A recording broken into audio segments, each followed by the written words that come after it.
The Art of War by Sun Tzu, translated by Lionel Giles. Chapter 1. Laying Plans. Sun Tzu said the art of war is of vital importance to the state. It is a matter of life and death, a road either to safety or to ruin. Hence it is a subject of inquiry which can on no account be neglected. The art of war, then, is governed by 5 constant factors to be taken into account in one's deliberations when seeking to determine the conditions obtaining in the field. These are 1. The moral law. 2. Heaven. 3. Earth.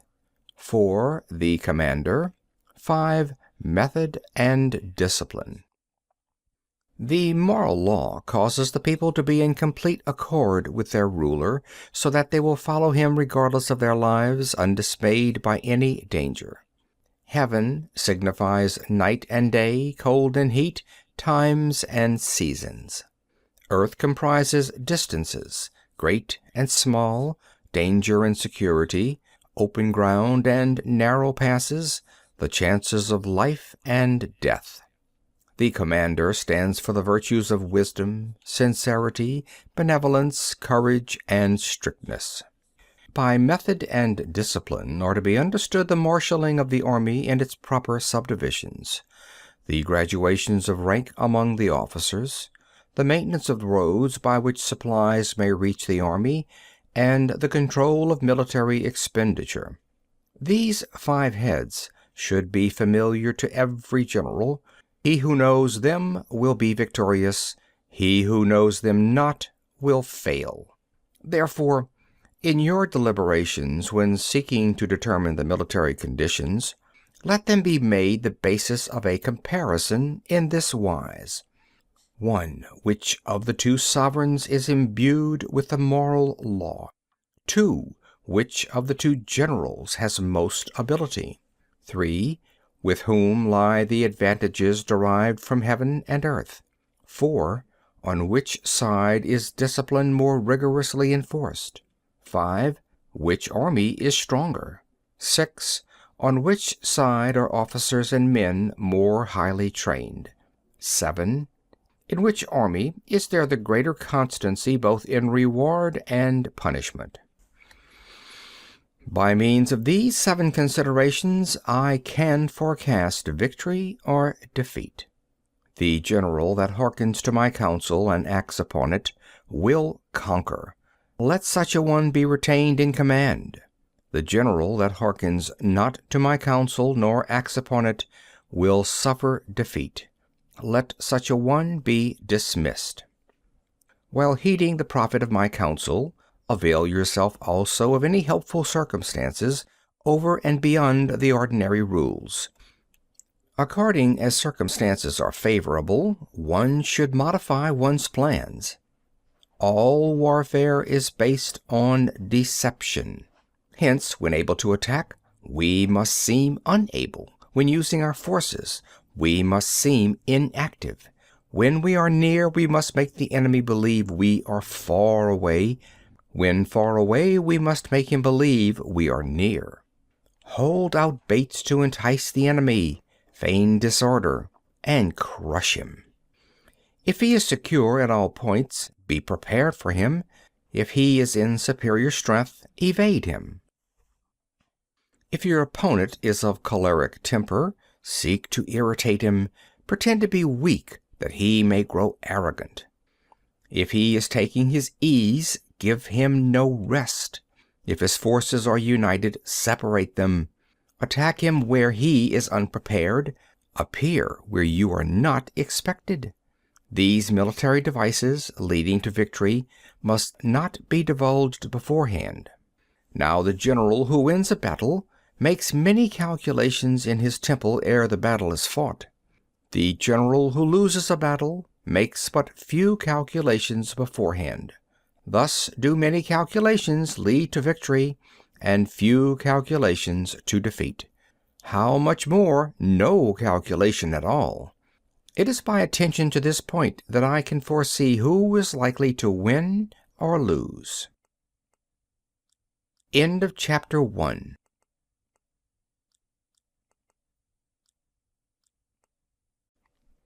Chapter 2. Waging War. Sun Tzu says, in the operations of war, where there are in the field 1,000 swift chariots, as many heavy chariots, and 100,000 mail-clad soldiers, with provisions enough to carry them 1,000 li, the expenditure at home and at the front, including entertainment of guests, small items such as glue and paint, and sums spent on chariots and armor, will reach the total of 1,000 ounces of silver per day. Such is the cost of raising an army of 100,000 men.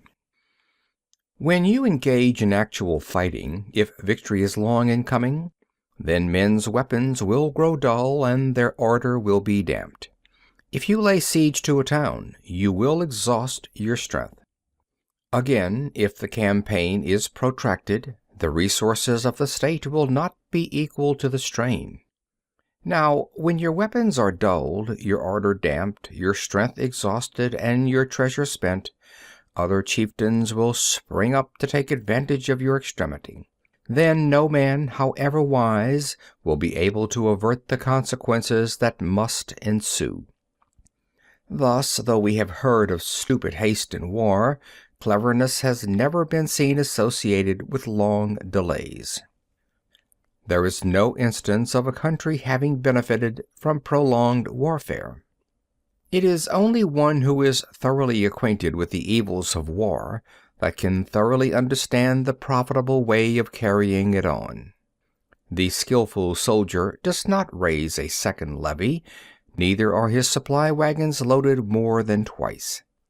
Bring war material with you from home, but forage on the enemy.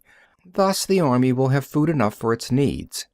Poverty of the state exchequer causes an army to be maintained by contributions from a distance. Contributing to maintain an army at a distance causes the people to be impoverished. On the other hand, the proximity of an army causes prices to go up, and high prices cause the people's substance to be drained away. When their substance is drained away, the peasantry will be afflicted by heavy exactions. With this loss of substance and exhaustion of strength, the homes of the people will be stripped bare, and 3/10 of their income will be dissipated, while government expenses for broken chariots, worn-out horses, breastplates and helmets, bows and arrows, spears and shields, protective mantles, draft oxen, and heavy wagons will amount to 4/10 of its total revenue. Hence, a wise general makes a point of foraging on the enemy. 1 cartload of enemy's provisions is equivalent to 20 of one's own, and likewise a single picul of his provender is equivalent to 20 from one's own store. Now, in order to kill the enemy, our men must be roused to anger. That there may be advantage from defeating the enemy, they must have their rewards. Therefore, in chariot fighting, when 10 or more chariots have been taken, those should be rewarded who took the first.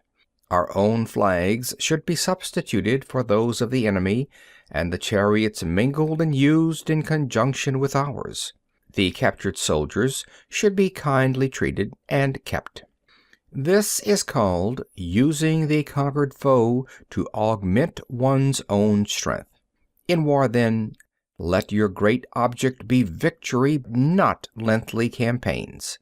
Thus it may be known that the leader of armies is the arbiter of the people's fate, the man on whom it depends whether the nation shall be in peace or in peril.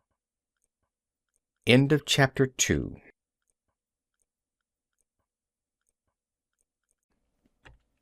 Chapter 3.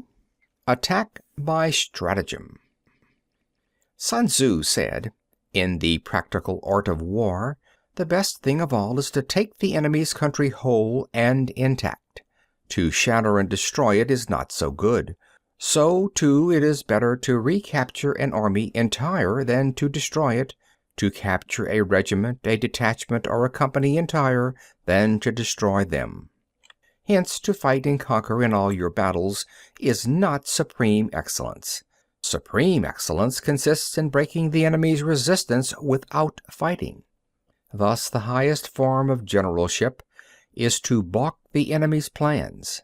The next best is to prevent the injunction of the enemy's forces. The next in order is to attack the enemy's army in the field, and the worst policy of all is to besiege walled cities. The rule is not to besiege walled cities if it can possibly be avoided. The preparation of mantlets, movable shelters, and various implements of war will take up 3 whole months, and the piling up of mounds over against the wall will take 3 months more. The general, unable to control his irritation, will launch his men to the assault like swarming ants, with the result that 1/3 of his men are slain while the town still remains untaken. Such are the disastrous effects of a siege. Therefore, the skillful leader subdues the enemy's troops without any fighting. He captures their cities without laying siege to them. He overthrows their kingdom without lengthy operations in the field. With his forces intact, he will dispute the mastery of the empire, and thus, without losing a man, his triumph will be complete. This is the method of attacking by stratagem. It is the rule in war, if our forces are 10 to the enemy's 1, to surround him; if 5 to 1, to attack him; if twice as numerous, to divide our army into 2. If equally matched, we can offer battle; if slightly inferior in numbers, we can avoid the enemy; if quite unequal in every way, we can flee from him. Hence, though an obstinate fight may be made by a small force, in the end it must be captured by the larger force. Now, the general is the bulwark of the state. If the bulwark is complete at all points, the state will be strong. If the bulwark is defective, the state will be weak. There are 3 ways in which a ruler can bring misfortune upon his army. 1. By commanding the army to advance or to retreat, being ignorant of the fact that it cannot obey. This is called hobbling the army. 2. By attempting to govern an army in the same way as he administers a kingdom, being ignorant of the conditions which obtain in an army. This causes restlessness in the soldiers' minds. 3. By employing the officers of his army without discrimination, through ignorance of the military principle of adaptation to circumstances. This shakes the confidence of the soldiers. But when the army is restless and distrustful, trouble is sure to come from the other feudal princes. This is simply bringing anarchy into the army and flinging victory away. Thus we may know that there are 5 essentials for victory. 1. He will win who knows when to fight and when not to fight. 2. He will win who knows how to handle both superior and inferior forces. 3. He will win whose army is animated by the same spirit throughout all its ranks. 4. He will win who, prepared himself, waits to take the enemy unprepared. 5. He will win who has military capacity and is not interfered with by the sovereign. Hence the saying, if you know the enemy and know yourself, you need not fear the result of 100 battles. If you know yourself but not the enemy, for every victory gained you will also suffer a defeat. If you know neither the enemy nor yourself, you will succumb in every battle. End of chapter 3.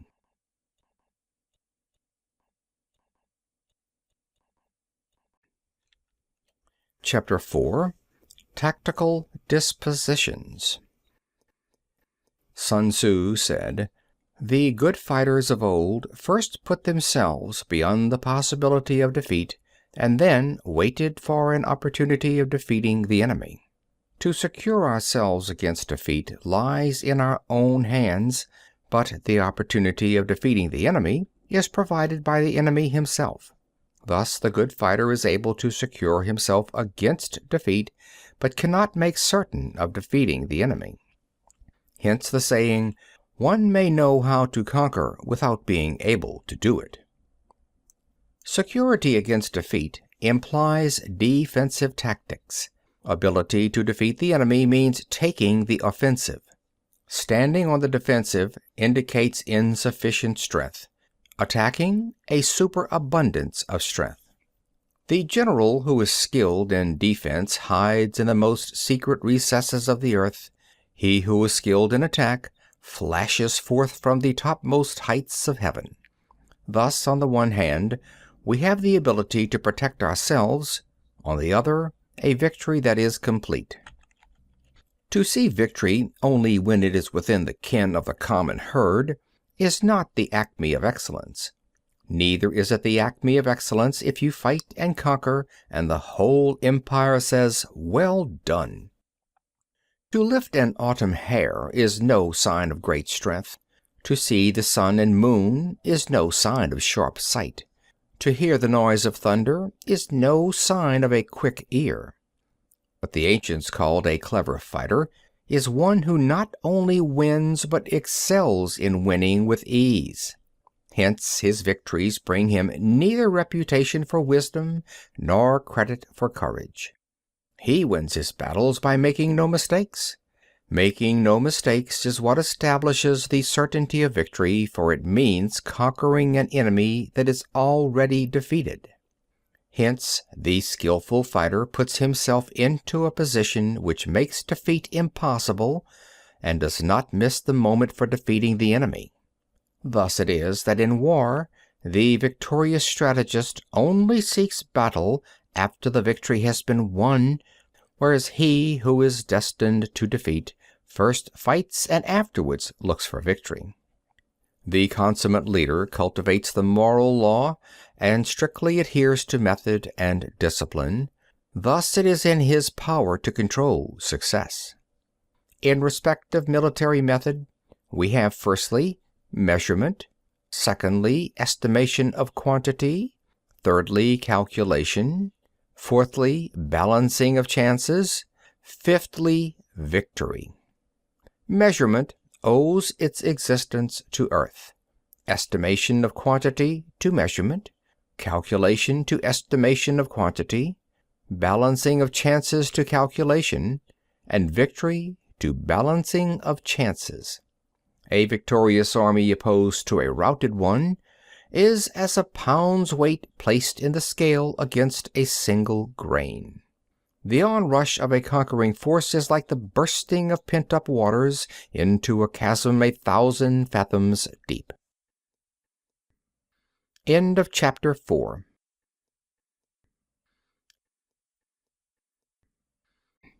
Chapter 5. Energy.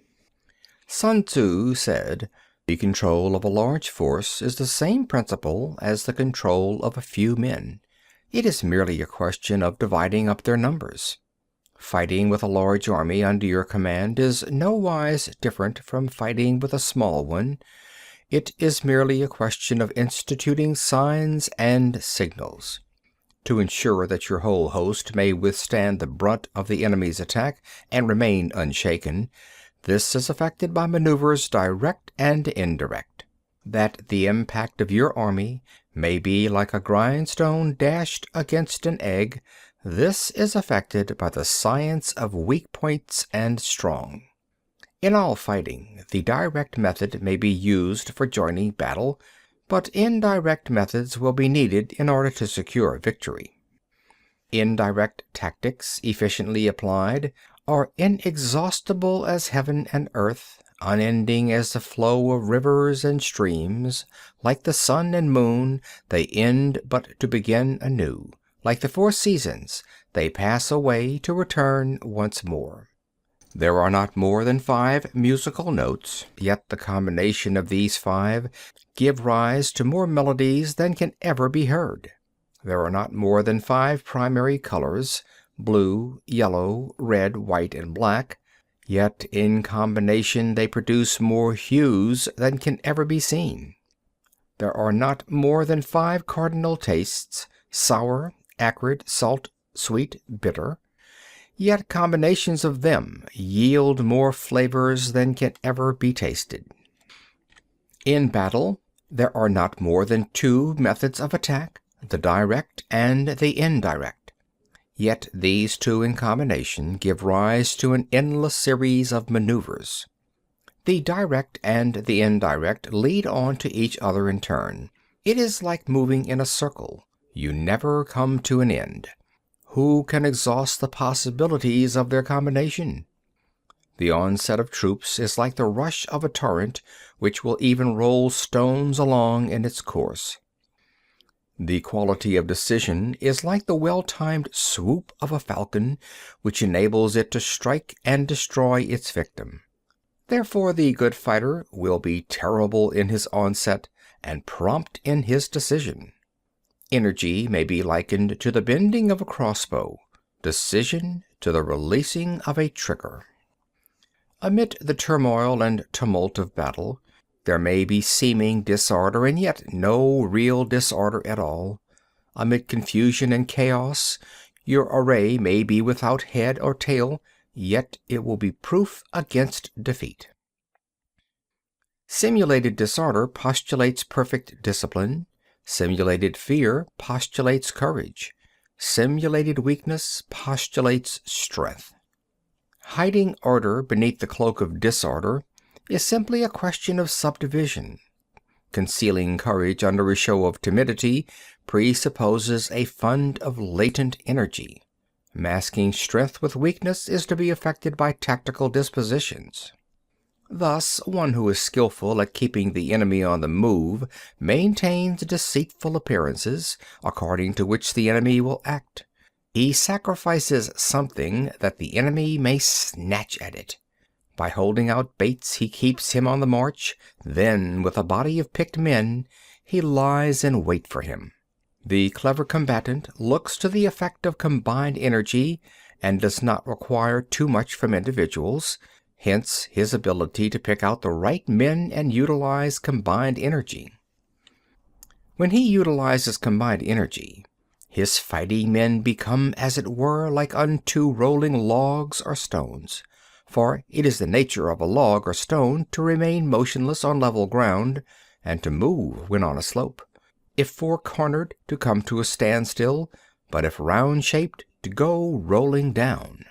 Thus the energy developed by good fighting men is as the momentum of a round stone rolled down a mountain thousands of feet in height.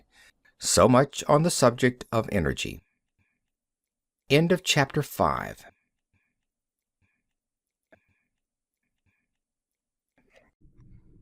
Chapter 6. Weak Points and Strong. Sun Tzu said, "Whoever is first in the field and awaits the coming of the enemy will be fresh for the fight. Whoever is second in the field and has to hasten to battle will arrive exhausted." Therefore the clever combatant imposes his will on the enemy, but does not allow the enemy's will to be imposed on him. By holding out advantages to him, he can cause the enemy to approach of his own accord, or by inflicting damage he can make it impossible for the enemy to draw near. If the enemy is taking his ease, he can harass him. If he is well supplied with food, he can starve him out. If quietly encamped, he can force him to move.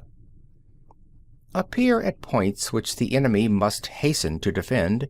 March swiftly to places where you are not expected. An army may march great distances without distress if it marches through country where the enemy is not. You can be sure of succeeding in your attacks if you only attack places which are undefended. You can ensure the safety of your defense if you only hold positions that cannot be attacked. Hence that general is skillful in attack whose opponent does not know what to defend, and he is skillful in defense whose opponent does not know what to attack. O divine art of subtlety and secrecy! Through you we learn to be invisible, through you inaudible, and hence we can hold the enemy's fate in our hands. You may advance and be absolutely irresistible if you make for the enemy's weak points. You may retire and be safe from pursuit if your movements are more rapid than those of the enemy. If we wish to fight, the enemy can be forced to an engagement even though he be sheltered behind a high rampart and a deep ditch. All we need do is attack some other place that he will be obliged to relieve. If we do not wish to fight, we can prevent the enemy from engaging us even though the lines of our encampment be merely traced out on the ground. All we need do is to throw something odd and unaccountable in his way. By discovering the enemy's dispositions and remaining invisible ourselves, we can keep our forces concentrated while the enemy's must be divided. We can form a single united body, while the enemy must split up into fractions. Hence there will be a whole pitted against several parts of a whole, which means that we shall be many to the enemy's few. And if we are able thus to attack an inferior force with a superior one, our opponents will be in dire straits. The spot where we intend to fight must not be made known, for then the enemy will have to prepare against a possible attack at several different points, and his forces being thus distributed in many directions, the numbers we shall have to face at any given point will be proportionately few. For should the enemy strengthen his van, he will weaken his rear. Should he strengthen his rear, he will weaken his van. Should he strengthen his left, he will weaken his right. Should he strengthen his right, he will weaken his left. If he sends reinforcements everywhere, he will everywhere be weak. Numerical weakness comes from having to prepare against possible attacks. Numerical strength from compelling our adversary to make these preparations against us. Knowing the place and the time of the coming battle, we may concentrate from the greatest distances in order to fight. But if neither time nor place be known, then the left wing will be impotent to succor the right equally impotent to succor the left, the van unable to relieve the rear, or the rear to support the van. How much more so if the furthest portions of the army are anything under 100 li apart, and even the nearest are separated by several li. Though, according to my estimate, the soldiers of Hui exceed our own in number, that shall advantage them nothing in the matter of victory. I say then that victory can be achieved. Though the enemy be stronger in numbers, we may prevent him from fighting. Scheme so as to discover his plans and the likelihood of their success. Rouse him and learn the principle of his activity or inactivity. Force him to reveal himself so as to find out his vulnerable spots. Carefully compare the opposing army with your own, so that you may know where strength is superabundant and where it is deficient. In making tactical dispositions, the highest pitch you can attain is to conceal them. Conceal your dispositions, and you will be safe from the prying of the subtlest spies, from the machinations of the wisest brains. How victory may be produced for them out of the enemy's own tactics, that is what the multitude cannot comprehend. All men can see the tactics whereby I conquer, but what none can see is the strategy out of which victory is evolved. Do not repeat the tactics which have gained you one victory, but let your methods be regulated by the infinite variety of circumstances. Military tactics are like unto water, for water in its natural course runs away from high places and hastens downwards. So in war, the way is to avoid what is strong, and to strike at what is weak. Water shapes its course according to the nature of the ground over which it flows. The soldier works out his victory in relation to the foe whom he is facing. Therefore, just as water retains no constant shape, so in warfare there are no constant conditions. He who can modify his tactics in relation to his opponent and thereby succeed in winning may be called a heaven-born captain. The 5 elements, water, fire, wood, metal, earth, are not always equally predominant. The 4 seasons make way for each in turn. There are short days and long. The moon has its periods of waning and waxing. End of chapter 6.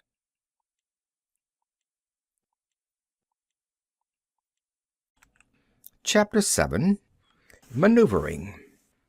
Sun Tzu said, "In war, the general receives his commands from the sovereign. Having collected an army and concentrated his forces, he must blend and harmonize the different elements thereof before pitching his camp. After that comes tactical maneuvering, than which there is nothing more difficult. The difficulty of tactical maneuvering consists in turning the devious into the direct, and misfortune into gain.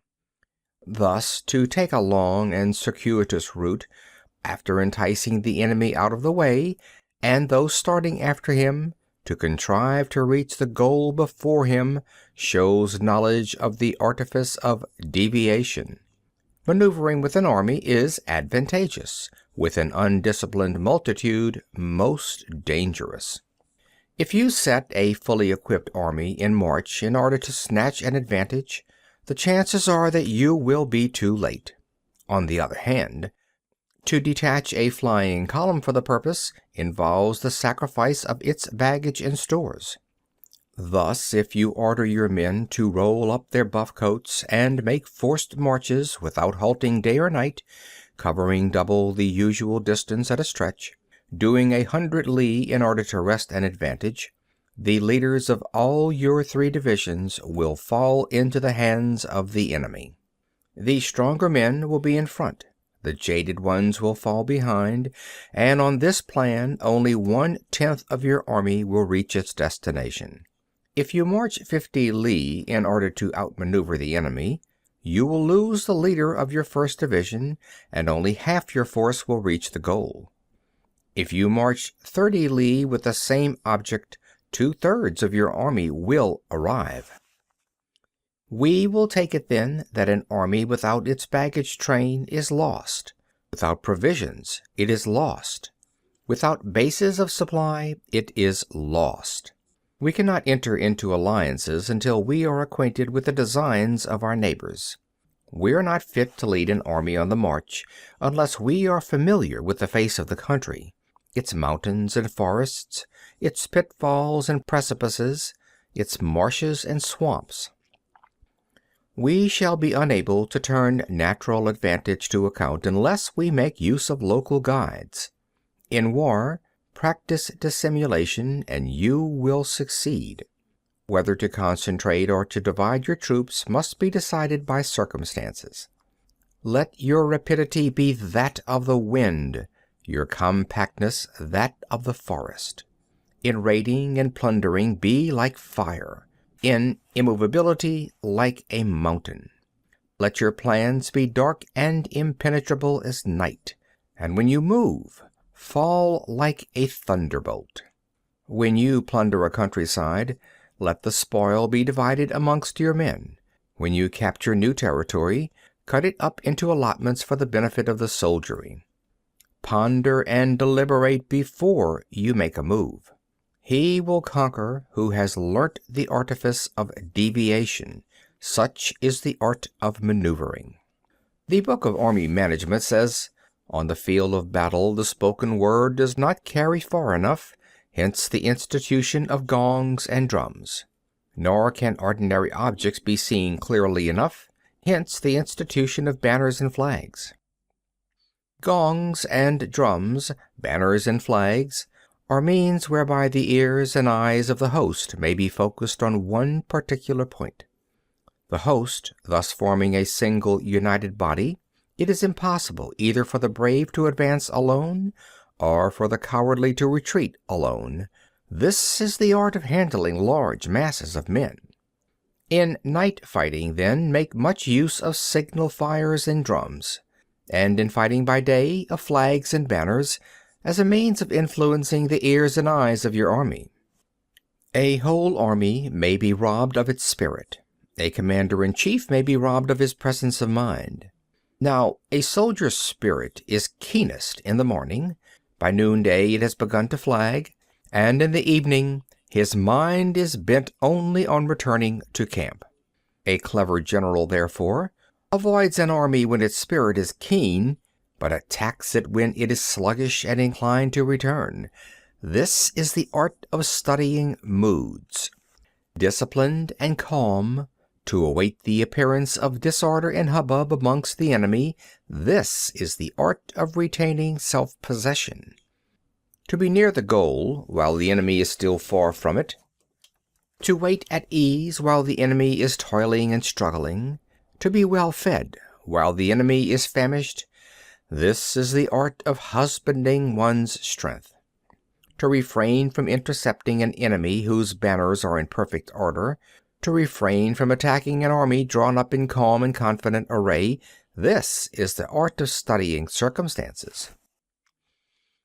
It is a military axiom not to advance uphill against the enemy, nor to oppose him when he comes downhill. Do not pursue an enemy who simulates flight. Do not attack soldiers whose temper is keen. Do not swallow bait offered by the enemy. Do not interfere with an army that is returning home. When you surround an army, leave an outlet free. Do not press a desperate foe too hard. Such is the art of warfare. End of chapter 7.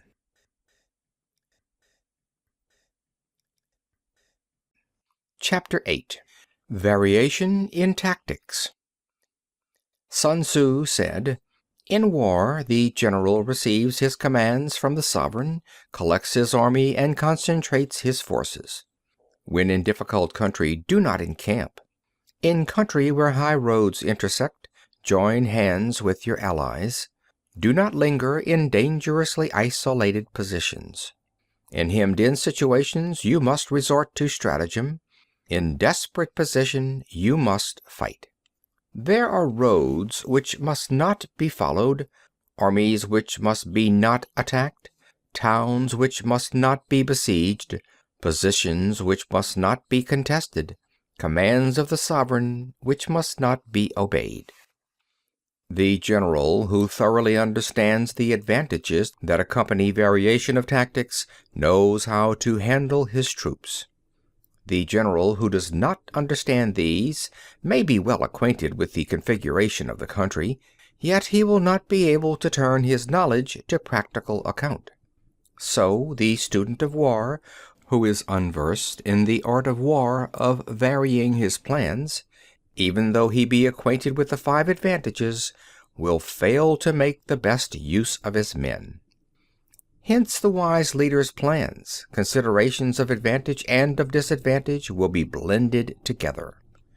If our expectation of advantage be tempered in this way, we may succeed in accomplishing the essential part of our schemes.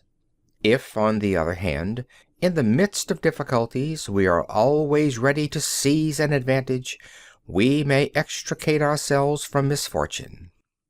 Reduce the hostile chiefs by inflicting damage on them, and make trouble for them, and keep them constantly engaged. Hold out specious allurements, and make them rush to any given point. The art of war teaches us to rely not on the likelihood of the enemy's not coming, but on our own readiness to receive him, not on the chance of his not attacking, but rather on the fact that we have made our position unassailable. There are 5 dangerous faults which may affect a general. 1. Recklessness, which leads to destruction. 2. Cowardice, which leads to capture. 3. A hasty temper, which can be provoked by insults. 4. A delicacy of honor, which is sensitive to shame. 5. Over-solicitude for his men, which exposes him to worry and trouble. These are the 5 besetting sins of a general, ruinous to the conduct of war. When an army is overthrown and its leader slain, the cause will surely be found among these 5 dangerous faults. Let them be the subject of meditation. End of chapter 8.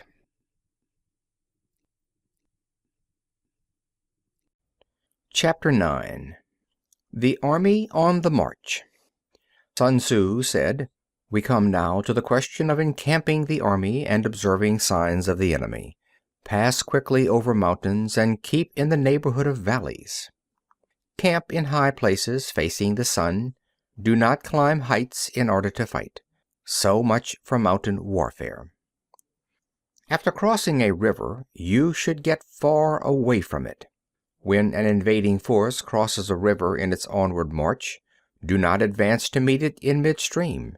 It will be best to let half the army get across and then deliver your attack. If you are anxious to fight, you should not go to meet the invader near a river which he has to cross. Moor your craft higher up than the enemy and facing the sun. Do not move upstream to meet the enemy. So much for river warfare. In crossing salt marshes, your sole concern should be to get over them quickly without any delay. If forced to fight in a salt marsh, you should have water and grass near you, and get your back to a clump of trees. So much for operations in salt marshes. In dry level country, take up an easily accessible position with rising ground to your right and on your rear, so that the danger may be in front and safely lie behind. So much for campaigning in flat country. There are 4 useful branches of military knowledge which enabled the Yellow Emperor to vanquish 4 several sovereigns. All armies prefer high ground to low and sunny places to dark. If you are careful of your men and camp on hard ground, the army will be free from disease of every kind, and this will spell victory. When you come to a hill or a bank, occupy the sunny side with the slope on your right rear. Thus you will at once act for the benefit of your soldiers and utilize the natural advantages of the ground. When, in consequence of heavy rains up country, a river which you wish to ford is swollen and flecked with foam, you must wait until it subsides. Country in which there are precipitous cliffs with torrents running between, deep natural hollows, confined places, tangled thickets, quagmires and crevasses, should be left with all possible speed, and not approached. While we keep away from such places, we should get the enemy to approach them. While we face them, we should let the enemy have them on his rear. If in the neighborhood of your camp there should be any hilly country, ponds surrounded by aquatic grass, hollow basins filled with reeds, or woods with thick undergrowth, they must be carefully routed out and searched, for these are places where men in ambush and insidious spies are likely to be lurking. When the enemy is close at hand and remains quiet, he is relying on the natural strength of his position. When he keeps aloof and tries to provoke a battle, he is anxious for the other side to advance. If his place of encampment is easy of access, he is tendering a bait. Movement amongst the trees of a forest shows that the enemy is advancing. The appearance of a number of screens in the midst of thick grass means that the enemy wants to make us suspicious. The rising of birds in their flight is the sign of an ambuscade. Startled beasts indicate that a sudden attack is coming. When there is dust rising in a high column, it is the sign of chariots advancing. When the dust is low but spread over a wide area, it betokens the approach of infantry. When it branches out in different directions, it shows that parties have been sent to collect firewood. A few clouds of dust moving to and fro signify that the army is encamping. Humble words and increased preparations are signs that the enemy is about to advance. Violent language and driving forward as if to attack are signs that he will retreat. When the light chariots come out first and take up position on the wings, it is a sign that the enemy is forming for battle. Peace proposals unaccompanied by a sworn covenant indicate a plot. When there is much running about and the soldiers fall into rank, it means that the critical moment has come.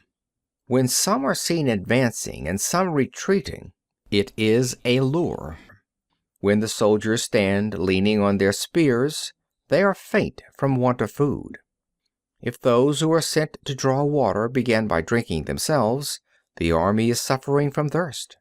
If the enemy sees an advantage to be gained and makes no effort to secure it, the soldiers are exhausted. If birds gather on any spot, it is unoccupied. Clamor by night betokens nervousness. If there is disturbance in the camp, the general's authority is weak. If the banners and flags are shifted about, sedition is afoot. If the officers are angry, it means that the men are weary. When an army feeds its horses with grain and kills its cattle for food, and when the men do not hang their cooking pots over the campfires, showing that they will not return to their tents, you may know that they are determined to fight to the death. The sight of men whispering together in small knots or speaking in subdued tones points to disaffection amongst the rank and file. Too frequent rewards signify that the enemy is at the end of his resources.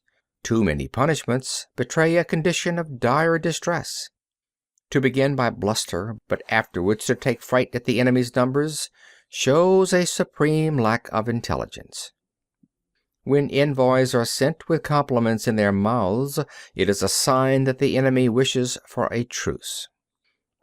If the enemy's troops march up angrily and remain facing ours for a long time without either joining battle or taking themselves off again, the situation is one that demands great vigilance and circumspection. If our troops are no more in number than the enemy, that is amply sufficient. It only means that no direct attack can be made. What we can do is simply to concentrate all our available strength, keep a close watch on the enemy, and obtain reinforcements. He who exercises no forethought, but makes light of his opponents, is sure to be captured by them. If soldiers are punished before they have grown attached to you, they will not prove submissive, and unless submissive, then will be practically useless. If, when soldiers have become attached to you, punishments are not enforced, they will still be useless. Therefore, soldiers must be treated in the first instance with humanity, but kept under control by means of iron discipline. This is a certain road to victory. If in training soldiers commands are habitually enforced, the army will be well disciplined. If not, its discipline will be bad.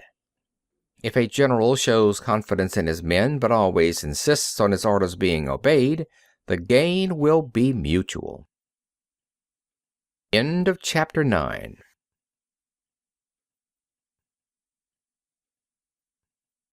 Chapter 10. Terrain. Sun Tzu said, "We may distinguish 6 kinds of terrain, to wit, 1. Accessible ground, 2. Entangling ground, 3. Temporizing ground, 4. Narrow passes, 5. Precipitous heights, 6. Positions at a great distance from the enemy." Ground which can be freely traversed by both sides is called accessible. With regard to ground of this nature, be before the enemy in occupying the raised and sunny spots, and carefully guard your lines of supplies. Then you will be able to fight with advantage. Ground which can be abandoned but is hard to reoccupy is called entangling. From a position of this sort, if the enemy is unprepared, you may sally forth and defeat him. But if the enemy is prepared for your coming, and you fail to defeat him, then, return being impossible, disaster will ensue. When the position is such that neither side will gain by making the first move, it is called temporizing ground. In a position of this sort, even though the enemy should offer us an attractive bait, it will be advisable not to stir forth, but rather to retreat, thus enticing the enemy in his turn. Then, when part of his army is come out, we may deliver our attack with advantage. With regard to narrow passes, if you can occupy them first, let them be strongly garrisoned and await the advent of the enemy. Should the army forestall you in occupying a pass, do not go after him if the pass is fully garrisoned, but only if it is weakly garrisoned. With regard to precipitous heights, if you are beforehand with your adversary, you should occupy the raised and sunny spots, and there wait for him to come up. If the enemy has occupied them before you, do not follow him, but retreat and try to entice him away. If you are situated at a great distance from the enemy, and the strength of the two armies is equal, it is not easy to provoke a battle, and fighting will be to your disadvantage. These 6 are the principles connected with earth. The general who has attained a responsible post must be careful to study them. Now, an army is exposed to 6 several calamities, not arising from natural causes, but from faults for which the general is responsible. These are 1. Flight, 2. Insubordination, 3. Collapse, 4. Ruin, 5. Disorganization, 6. Rout. Other conditions being equal, if one force is hurled against another 10 times its size, the results will be the flight of the former. When the common soldiers are too strong and their officers too weak, the result is insubordination. When the officers are too strong and the common soldiers too weak, the result is collapse. When the higher officers are angry and insubordinate, and on meeting the enemy give battle on their own account from a feeling of resentment, before the commander-in-chief can tell whether or not he is in a position to fight, the result is ruin. When the general is weak and without authority, when his orders are not clear and distinct, when there are no fixed duties assigned to officers and men, and the ranks are formed in a slovenly, haphazard manner, the result is utter disorganization. When a general, unable to estimate the enemy's strength, allows an inferior force to engage a larger one, or hurls a weak detachment against a powerful one, and neglects to place picked soldiers in the front rank, the result must be rout.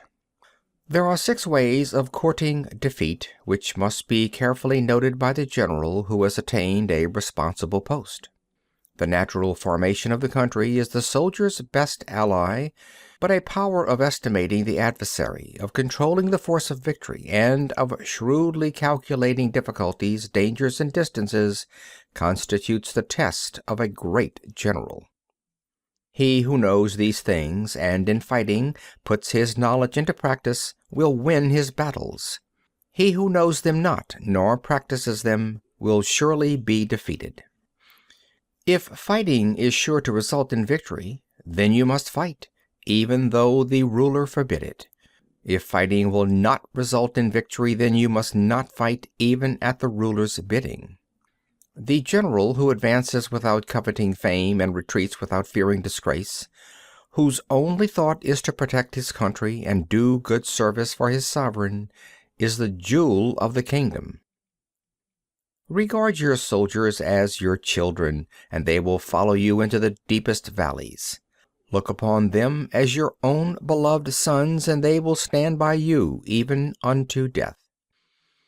If, however, you are indulgent but unable to make your authority felt, kind-hearted but unable to enforce your commands, and incapable, moreover, of quelling disorder, then your soldiers must be likened to spoilt children. They are useless for any practical purpose. If we know that our own men are in a condition to attack, but are unaware that the enemy is not open to attack, we have gone only halfway towards victory. If we know that the enemy is open to attack, but are unaware that our own men are not in condition to attack, we have gone only halfway towards victory. If we know that the enemy is open to attack, and also know that our men are in a condition to attack, but are unaware that the nature of the ground makes fighting impracticable, we have still gone only halfway towards victory. Hence the experienced soldier, once in motion, is never bewildered. Once he has broken camp, he is never at a loss. Hence the saying, if you know the enemy and know yourself, your victory will not stand in doubt. If you know heaven and know earth, you may make your victory complete. End of chapter 10.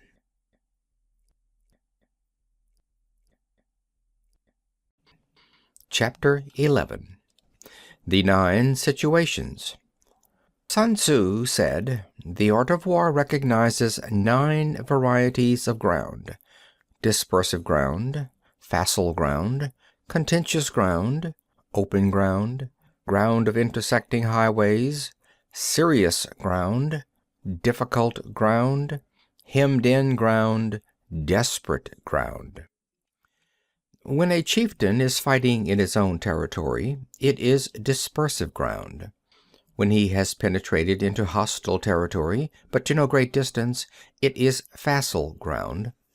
Ground the possession of which imports great advantage to either side is contentious ground. Ground on which each side has liberty of movement is open ground. Ground which forms the key to 3 contiguous states, so that he who occupies it first has most of the empire at his command, is a ground of intersecting highways. When an army has penetrated into the heart of a hostile country, leaving a number of fortified cities in its rear, it is serious ground. Mountain forests, rugged steeps, marshes, and fens, all country that is hard to traverse, this is difficult ground. Ground which is reached through narrow gorges and from which we can only retire by tortuous paths, so that a small number of the enemy would suffice to crush a large body of our men, this is hemmed-in ground. Ground on which we can only be saved from destruction by fighting without delay is desperate ground. On dispersive ground, therefore, fight not. On facile ground, halt not. On contentious ground, attack not. On open ground, do not try to block the enemy's way. On the ground of intersecting highways, join hands with your allies. On serious ground, gather in plunder. In difficult ground, keep steadily on the march. On hemmed-in ground, resort to stratagem. On desperate ground, fight. Those who were called skillful leaders of old knew how to drive a wedge between the enemy's front and rear, to prevent cooperation between his large and small divisions, to hinder the good troops from rescuing the bad, the officers from rallying their men. When the enemy's men were united, they managed to keep them in disorder. When it was to their advantage, they made a forward move; when otherwise, they stopped still. If asked how to cope with a great host of the enemy in orderly array and on the point of marching to the attack, I should say, begin by seizing something which your opponent holds dear. Then he will be amenable to your will. Rapidity is the essence of war. Take advantage of the enemy's unreadiness. Make your way by unexpected routes and attack unguarded spots. The following are the principles to be observed by an invading force. The further you penetrate into a country, the greater will be the solidarity of your troops, and thus the defenders will not prevail against you. Make forays in fertile country in order to supply your army with food. Carefully study the well-being of your men and do not overtax them. Concentrate your energy and hoard your strength. Keep your army continually on the move and devise unfathomable plans. Throw your soldiers into positions whence there is no escape, and they will prefer death to flight. If they will face death, there is nothing they may not achieve. Officers and men alike will put forth their uttermost strength. Soldiers, when in desperate straits, lose the sense of fear. If there is no place of refuge, they will stand firm. If they are in hostile country, they will show a stubborn front. If there is no help for it, they will fight hard. Thus, without waiting to be marshaled, the soldiers will be constantly on the qui vive, without waiting to be asked, and they will do your will without restrictions. They will be faithful. Without giving orders, they can be trusted. Prohibit the taking of omens and do away with superstitious doubts. Then, until death itself comes, no calamity need be feared. If our soldiers are not overburdened with money, it is not because they have a distaste for riches. If their lives are not unduly long, it is not because they are disinclined to longevity. On the day they are ordered out to battle, your soldiers may weep, those sitting up bedewing their garments, and those lying down letting the tears run down their cheeks. But let them once be brought to bay, and they will display the courage of a Chu or Kuei. The skillful tactician may be likened to a shuijan. Now the shuijan is a snake that is found in the Chuung Mountains. Strike at its head, and you will be attacked by its tail. Strike at its tail, and you will be attacked by its head. Strike at its middle, and you will be attacked by head and tail both. Asked if an army can be made to imitate the shuijan, I should answer yes. For the men of Wu and the men of Hui are enemies. Yet, if they are crossing a river in the same boat and are caught by a storm, they will come to each other's assistance, just as the left hand helps the right. Hence, it is not enough to put one's trust in the tethering of horses and the burying of chariot wheels in the ground. The principle on which to manage an army is to set up one standard of courage which all must reach. How to make the best of both strong and weak, that is a question involving the proper use of ground. Thus the skillful general conducts his army just as though he were leading a single man, willy-nilly by the hand. It is the business of a general to be quiet and thus ensure secrecy, upright and just, and thus maintain order.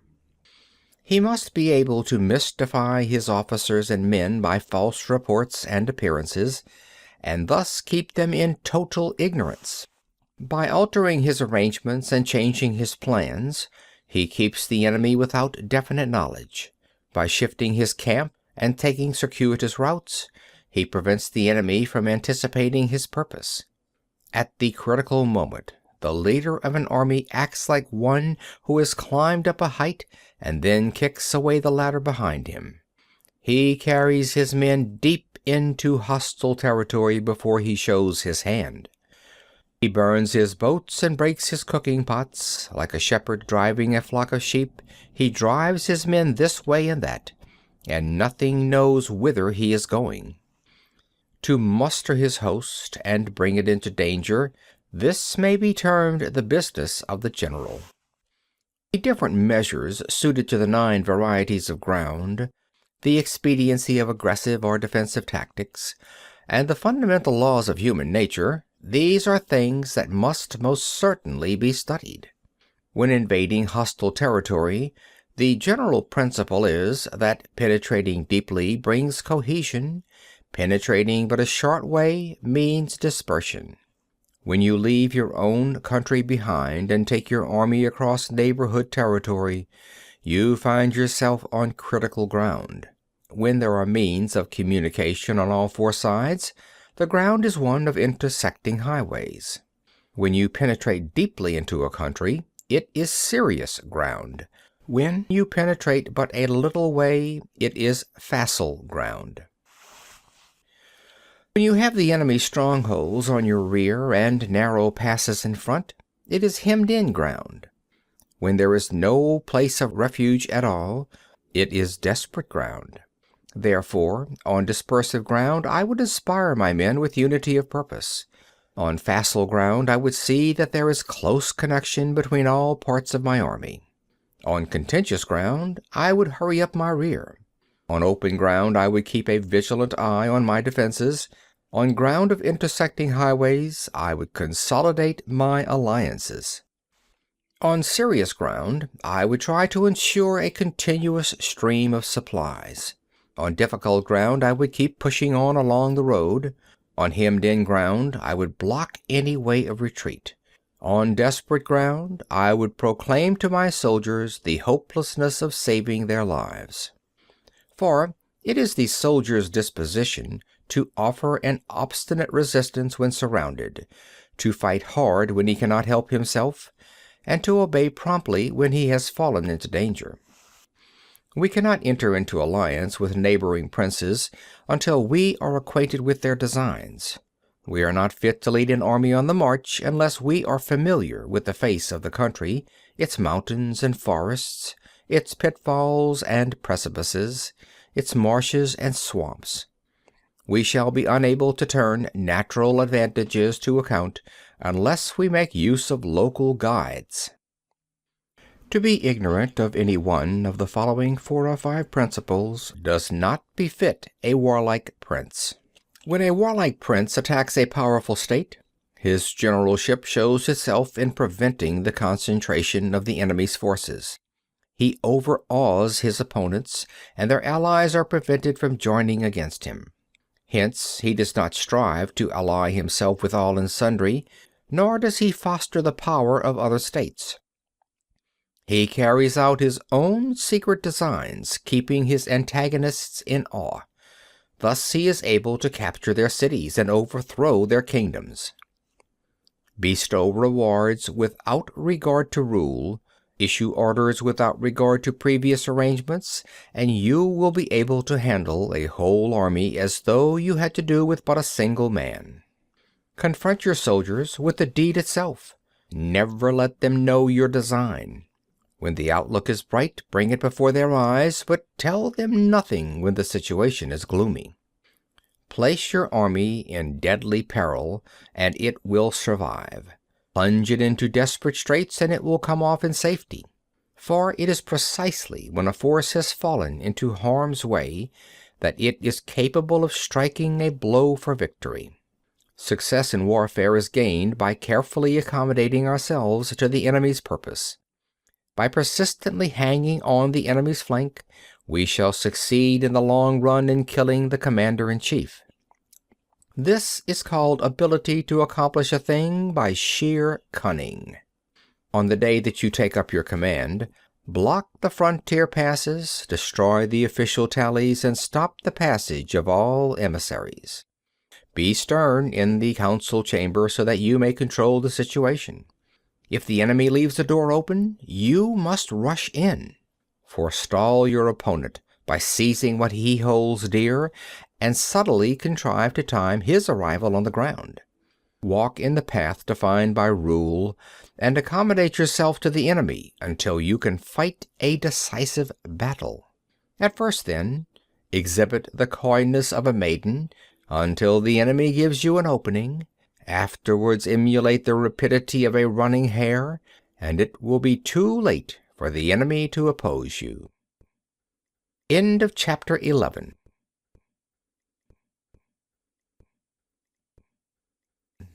Chapter 12. The attack by fire. Sun Tzu said there are 5 ways of attacking with fire. The first is to burn soldiers in their camp. The second is to burn stores.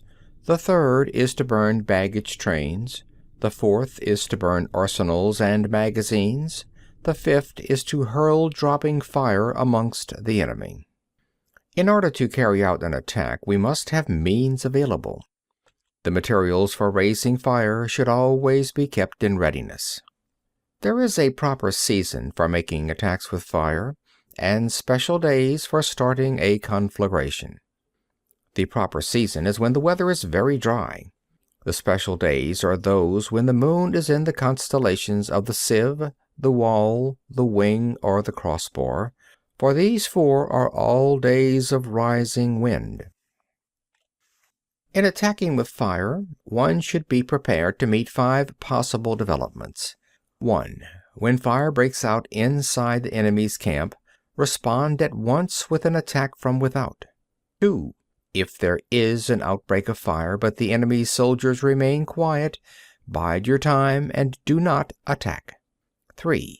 When the force of the flames has reached its height, follow it up with an attack if that is practicable. If not, stay where you are. 4. If it is possible to make an assault with fire from without, do not wait for it to break out within, but deliver your attack at a favorable moment. 5. When you start a fire, be to windward of it. Do not attack from the leeward. A wind that rises in the daytime lasts long, but a night breeze soon falls.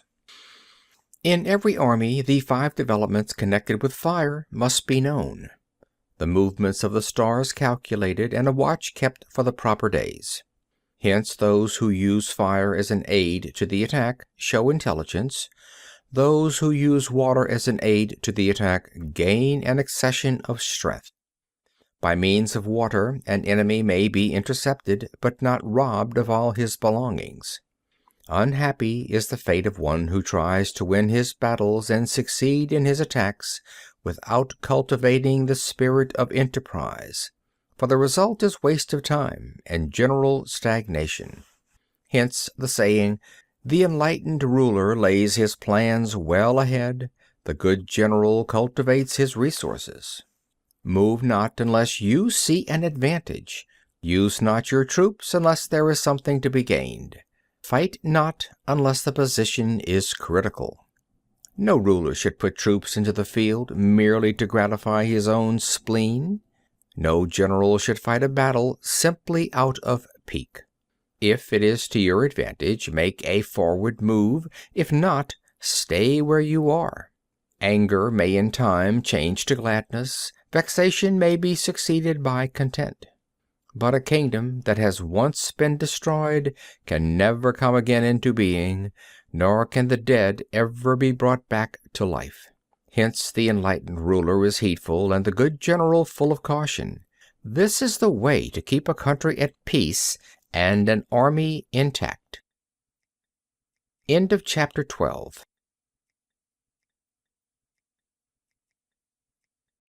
Chapter 13. The use of spies. Sun Tzu said, "Raising a host of 100,000 men and marching them great distances entails heavy loss on the people and a drain on the resources of the state. The daily expenditure will amount to 1,000 ounces of silver. There will be commotion at home and abroad, and men will drop down exhausted on the highways. As many as 700,000 families will be impeded in their labor. Hostile armies may face each other for years, striving for victory which is decided in a single day. This being so, to remain in ignorance of the enemy's condition simply because one begrudges the outlay of 100 ounces of silver in honors and emoluments is the height of inhumanity. One who acts thus is no leader of men, no present help to his sovereign, no master of victory. Thus, what enables the wise sovereign and the good general to strike and conquer and achieve things beyond the reach of ordinary men is foreknowledge. Now, this foreknowledge cannot be elicited from spirits. It cannot be obtained inductively from experience, nor by any deductive calculation. Knowledge of the enemy's dispositions can only be obtained from other men. Hence the use of spies, of whom there are 5 classes. 1. Local spies. 2. Inward spies. 3. Converted spies. 4. Doomed spies. 5. Surviving spies. When these 5 kinds of spy are all at work, none can discover the secret system. This is called divine manipulation of the threads. It is the sovereign's most precious faculty. Having local spies means employing the services of the inhabitants of a district.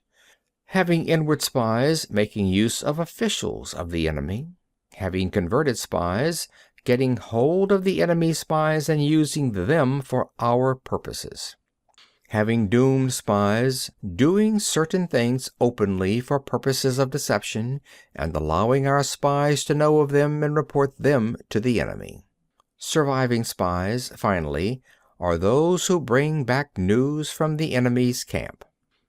Hence it is that none in the whole army are more intimate relations to be maintained than with spies. None should be more liberally rewarded. In no other business should greater secrecy be preserved. Spies cannot be usefully employed without certain intuitive sagacity. They cannot be properly managed without benevolence and straightforwardness. Without subtle ingenuity of mind, one cannot make certain of the truth of their reports. Be subtle, and use your spies for every kind of business. If a secret piece of news is divulged by a spy before the time is ripe, he must be put to death together with the man to whom the secret was told. Whenever the object be to crush an army, to storm a city, or to assassinate an individual, it is always necessary to begin by finding out the names of the attendants, the aides de camp, and doorkeepers and sentries of the general in command. Our spies must be commissioned to ascertain these. The enemy spies who have come to spy on us must be sought out, tempted with bribes, led away, and comfortably housed. Thus they will become converted spies and available for our service. It is through the information brought by the converted spy that we are able to acquire and employ local and inward spies. It is owing to his information, again, that we can cause the doomed spy to carry false tidings to the enemy. Lastly, it is by his information that the surviving spy can be used on appointed occasions. The end and aim of spying in all its 5 varieties is knowledge of the enemy, and this knowledge can only be derived, in the first instance, from the converted spy. Hence it is essential that the converted spy be treated with the utmost liberality. Of old, the rise of the Yin dynasty was due to I Ching, who had served under Hsia. Likewise, the rise of the Chu dynasty was due to Lu Ya, who had served under the Yin. Hence, it is only the enlightened ruler and the wise general who will use the highest intelligence of the army for purposes of spying, and thereby they achieve great results. Spies are the most important element in war, because on them depends an army's ability to move. End of Chapter 13. End of The Art of War by Sun Tzu, translated by Lionel Giles. This book read by Phil Chenevert, December 2012, in Baton Rouge, Louisiana.